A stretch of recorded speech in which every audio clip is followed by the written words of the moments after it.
प्रधानमंत्री मोदी ने नारा दिया था, अब की बार 400 पार। लोकसभा चुनावों के प्रथम चरण का मतदान होने से ठीक पहले विपक्ष ने दावा किया कि अब की बार बीजेपी को 150 के नीचे रोकने को तैयार है। चुनावी घमासान के बीच क्या है सत्ता पक्ष और विपक्ष के दावों का सियासी सच? क्या है 400 पार वर्सेस 150 से नीचे की लड़ाई का आधार और किसके दावों में है कितना दम?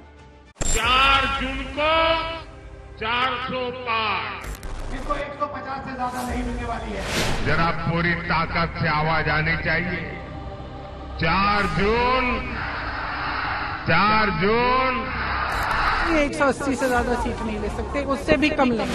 400 पार करना है। अब की बार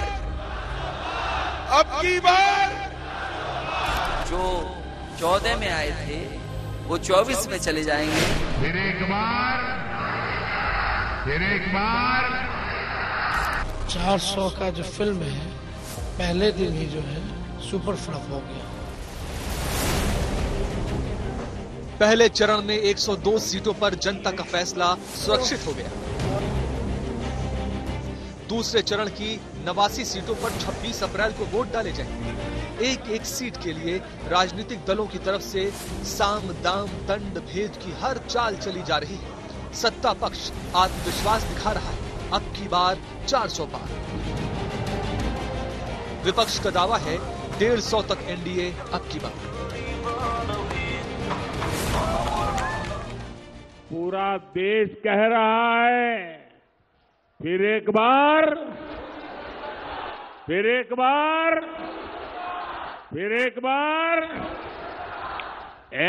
आबार।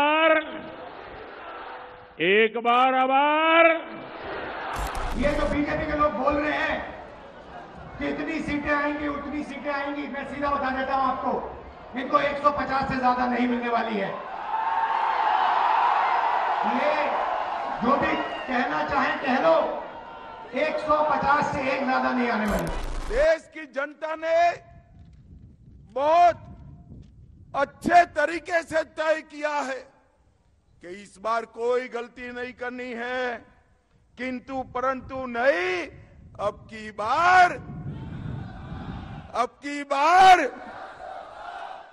बार यूपी वाले स्वागत भी अच्छा करते हैं और इस बार तो ढोल नगाड़ा और सब कुछ की तैयारी है। इस बार विदाई भी बहुत शानदार होने जा रही है। विपक्ष की लड़ाई मोदी को जीत की हैट्रिक से रोकने की है। सत्ता पक्ष अपनी पूरी ताकत झोंक रहा है हैट्रिक का इतिहास रचने के लिए। इस बीच सारी लड़ाई 400 पार वर्सेस 150 पर सिमट आई। अब की बार आज मैं आपसे कह रहा हूं, आप लिख करके रखिए, हम 400 पार भी होंगे और राजस्थान में 25 की 25 सीटों पर कमल खिलेगा। मैं मजबूत स्थिति में, मुझे तो मजबूत स्थिति दिखाई देती है। बाकी तो जनता जनार्दन है, वो जो फैसला लेगी वो मान्य होगा। कांग्रेस जीत रही है, समाजवादी पार्टी भी और इंडिया गठबंधन भी। पूरी 80 की 80 ऐतिहासिक सीटें हम लोग जीतेंगे। 400 सीट हम लोग लेके आएंगे, उसमें गिनती ए से आजमगढ़ से ही शुरू होगी। पहली सीट यही जीतेंगे हम लोग। चुनाव की तारीख घोषित होने से पहले ही बीजेपी ने 400 पार का नारा देना शुरू कर दिया था। विपक्ष के बड़े नेता ने पहले चरण के मतदान से ठीक पहले 150 सीटों तक बीजेपी को सीमित करने का दावा किया। क्या है बीजेपी की अब की बार 400 पार के नारे की रणनीति? क्या है विपक्ष के 150 सीटों तक समेटने के दावे का आधार? क्या 400 पार जाना या 150 से नीचे रोक पाना संभव है? दावों का सच क्या है? विश्वास, अति आत्मविश्वास या वोटर्स को प्रभावित करने की रणनीति? 400 हार इस बार उन्हीं की होने जा रही है। 400 पार नहीं, 400 हार। और जितने लोग हैं संविधान और लोकतंत्र को खत्म करने वाले लोग हैं, वो सब इस चुनाव में जनता के वोट से भगाए जाएंगे। एक और ये राहुल बाबा और उनकी बहना हर 3 महीने में विदेश में वैकेशन करते हैं, हर 3 महीने में। प्रियंका जी चालू चुनाव में थाईलैंड छुट्टी मनाकर आई, बोलिए। और दूसरी ओर 23 साल से दीपावली की भी छुट्टी न लेने वाला नरेंद्र मोदी है। एक और सोनिया जी का एजेंडा है मेरे बेटे को प्रधानमंत्री बनाओ, और दूसरी ओर मोदी जी का एजेंडा है मेरे भारत को महान भारत बनाओ। प्रधानमंत्री मोदी बीजेपी के दावे के पीछे जीतने के विश्वास के साथ आने वाले 5 साल के कार्यकाल का अभी से एजेंडा गिना रहे हैं। जनता के बीच तीसरे कार्यकाल की उम्मीद जगाने के वादे लेकर जा रहे हैं। साथियों, ये 370 की ताकत देखिए। 370 जाने के कारण आज मैंने हिम्मत के साथ देशवासियों को कहा है कि अगले चुनाव में भाजपा को 370 दीजिए और एनडीए को 400 पार कर दीजिए।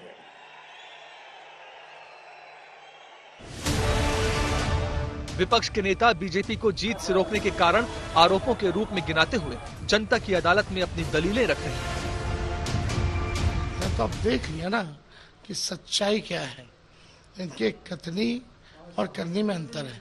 अब 24 में 400 पार, साइकोलॉजिकली कहीं नहीं। भाजपा के तो 150 सीट नहीं आने, 100 सीट भी आना मुश्किल हो जाएगा। मोदी जी भी कहते हैं 400 पार, क्यों कहते हैं? अरे आप 2/3 मेजॉरिटी दे दो, हम संविधान बदलेंगे।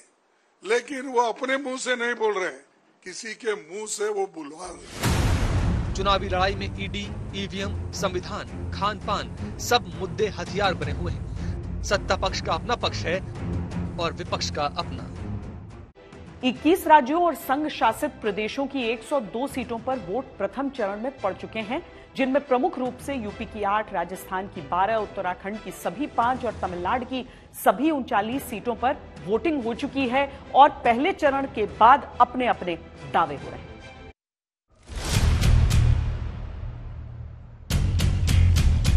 एक बार फिर से देश के अंदर मोदी सरकार आने की अभी से लोगों का उतावलापन भी दिखाई देगा। अंडर करंट है, मोदी जी को भी मालूम हो गया यहाँ पर, इसीलिए वो भी गली गली फिर रहे हैं। ये टारगेट है हमारा, हम 5 लाख से ज्यादा हम जीतेंगे। पूरे मैक्सिमम सीट हमारे आने वाले हैं। चुनाव 7 चरणों में संपन्न होना है, लेकिन कौन तोड़ेगा चुनावी चक्रव्यूह का पहला द्वार? इस पर चुनावों के नतीजे और सीटों की संख्या काफी हद तक निर्भर करेगी। पहले चरण की 102 सीटों में से बीजेपी 2024 में 77 सीटों पर चुनाव लड़ी है। 2019 में 60 सीटों पर चुनाव लड़ी थी और 40 जीती थी। बीजेपी के सामने 400 पार के लिए प्रथम चरण की जो पहली चुनौती है वो ये है कि पहले तो उसे 40 का स्कोर बचाना है और दूसरा पिछले चुनाव के मुकाबले अधिक सीटें जीतनी है। गर्मी का ग्राफ जितना ऊपर जाएगा, भाजपा की सीटों का ग्राफ भी ऊपर जाने वाला है। पहले चरण के मतदान में देश भर में बम्पर वोटिंग हो रही है और जो जाता है मोदी मोदी के नारे लगाते हुए बाहर आता है। इस बार मोदी जी ने कहा है कि क्या होगा, क्या होगा, क्या होगा।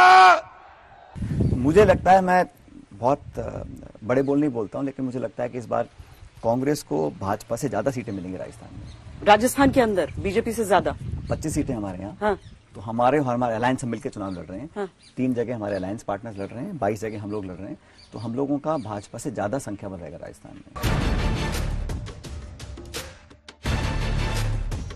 बीजेपी के सामने बड़ी चुनौती के तौर पर तमिलनाडु है। पहले चरण में तमिलनाडु की सभी 39 सीटों पर वोटिंग हो चुकी है। 2019 में बीजेपी को तमिलनाडु से एक भी सीट नहीं मिली थी।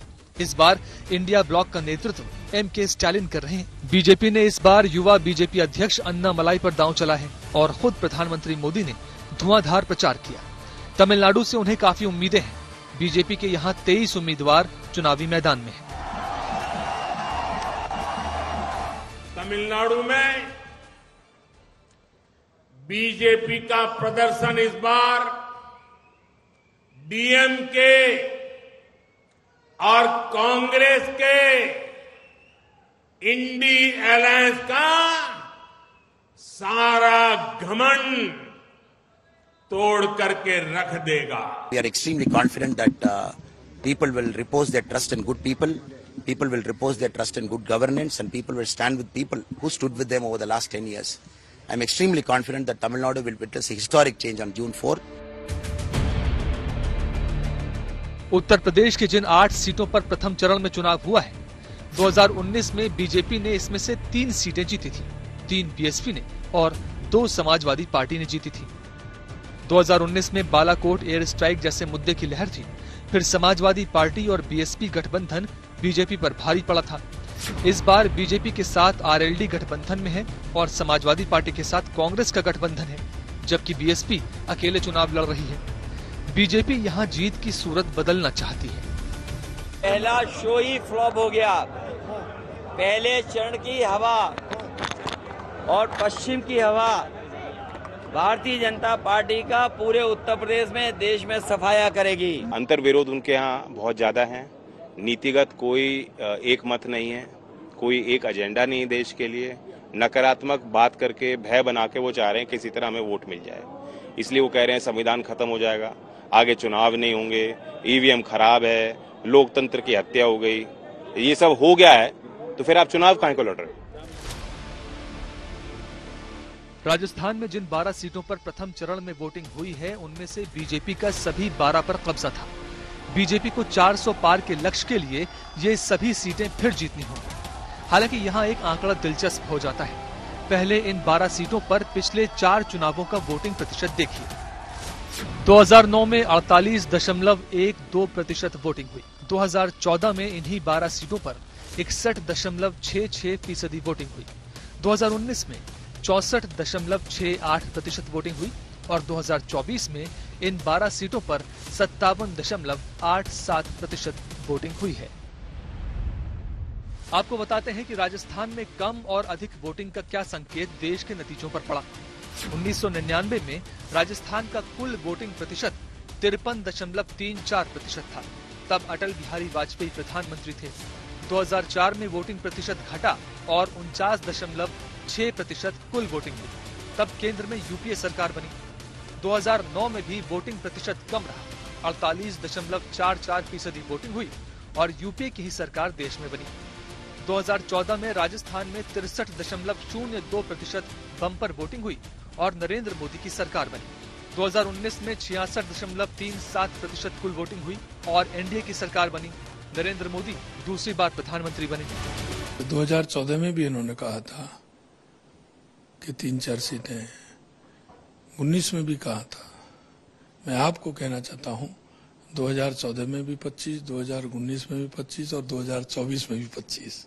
शानदार माहौल पूरे प्रदेश के अंदर है। जहां भी आप जाओगे तो पाओगे कि लोगों का रुझान कांग्रेस तरफ हो रहा है। मैं कहा आपको इस बार प्रदेश के अंदर चौकाने वाले परिणाम आएंगे, बस ये दिमाग में रखो।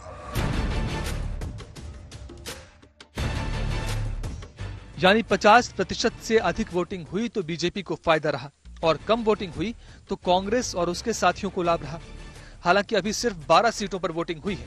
मतदान का कुल वोटिंग प्रतिशत सभी 25 सीटों पर वोटिंग के बाद ही पता चल सकेगा। इंडिया गठबंधन की कोशिशें रही बीजेपी को 2019 के मुकाबले कम सीटों पर रोकना। बीजेपी की कोशिश रही पिछली बार से अधिक सीटें जीतना। नतीजा जो आएगा वो बताएगा कि किसकी कोशिश कामयाब हुई और जनता ने किसका साथ दिया।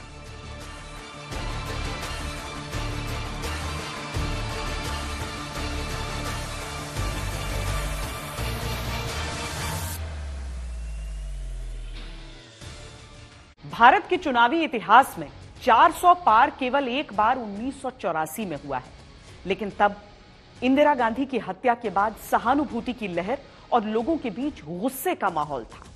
बीजेपी अब की बार 400 पार का नारा लगा रही है, तो इसके विश्वास का कारण क्या है? भारतीय जनता पार्टी में आ रहे हैं प्रधानमंत्री श्रीमान नरेंद्र मोदी जी तीसरी बार अब फिर सारे रिकॉर्ड तोड़ के 400 पार करके एनडीए फिर सरकार बनाने गई।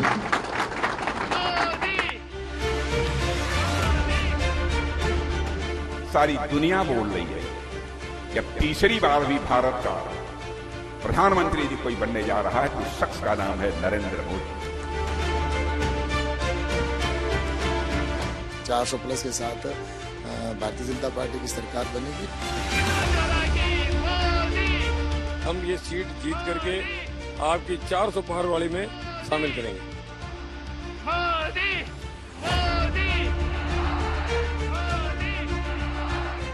चुनाव में जीत मायने रखती है, क्योंकि जितनी बड़ी जीत उतना बड़ा संख्या बल। बीजेपी 400 से अधिक सीटें जीतकर जीत का रिकॉर्ड बनाकर देश के चुनावी इतिहास परिवर्तन का दावा कर रही है। सवाल ये है कि ये विश्वास है या अति आत्मविश्वास। 4 जून जरा पूरी ताकत से आवाज आनी चाहिए। 4 जून, फिर एक बार, फिर एक बार,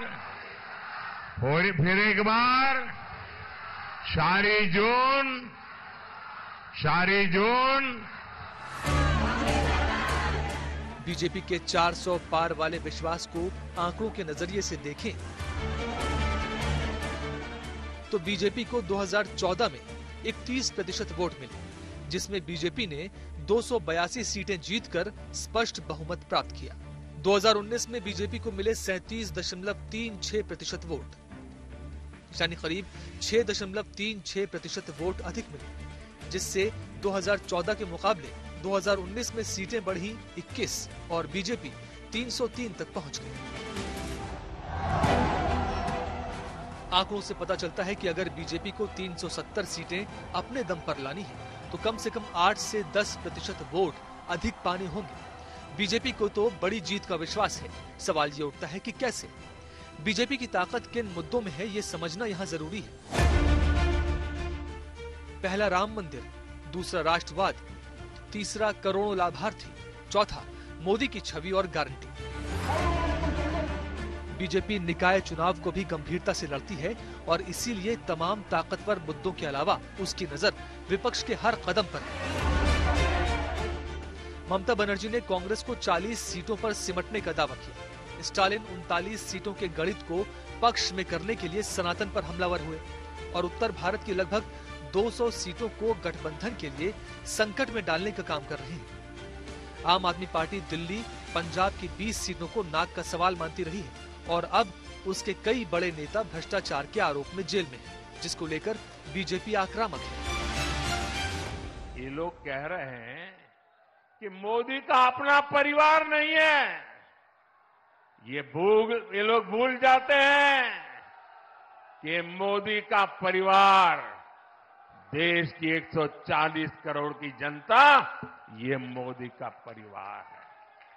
जो देश कह रहा है, जो उत्तर प्रदेश कह रहा है, उसी का मैं आह्वान करता हूं, अब की बार 400 पार, अब की बार।